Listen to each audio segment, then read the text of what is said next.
Concernant note d'évaluation, donc votre première étape, c'est de construire votre grille d'évaluation, donc celle qui se retrouve dans votre plan de cours au niveau des évaluations. Donc pour ce faire, dans la partie de droite, complètement au bout, vous allez avoir note d'évaluation.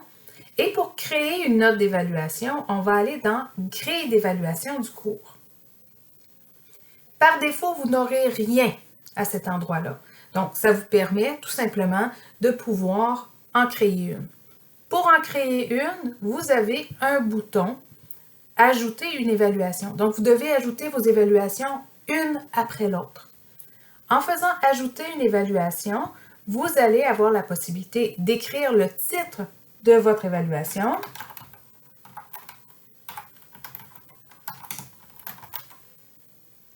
Vous pouvez la mettre dans une catégorie. Donc, est-ce que c'est de la théorie, laboratoire, devoir, examen, évaluation finale? Si vous désirez ajouter une nouvelle catégorie, par exemple, évaluation formative, vous avez la possibilité d'ajouter une nouvelle catégorie pour la créer. Par la suite, vous écrivez sur combien vous corrigez votre devoir ou votre examen. Donc, par exemple, vous faites un exposé oral et votre grille d'évaluation, la note maximum que l'étudiant peut obtenir, c'est 60. Donc, à ce moment-là, vous allez écrire tout simplement 60. Par la suite, vous mettez le poids final.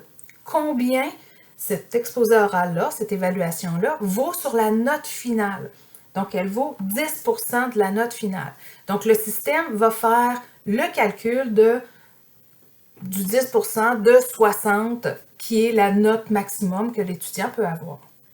Si j'ajoute une date d'évaluation, cette date-là va apparaître dans le calendrier de Léa, de l'étudiant, pour lui faire un rappel. Donc, si je fais « Ajouter », automatiquement, ça me dit, donc j'ai une indication me disant « Évaluation ajoutée ». Cependant, il est en train de me dire aussi « Attention ». Le poids total de toutes vos évaluations équivaut maintenant à 110%. Donc, le logiciel va m'indiquer si j'ai fait une erreur à un endroit pour s'assurer finalement que je vais obtenir un 100%.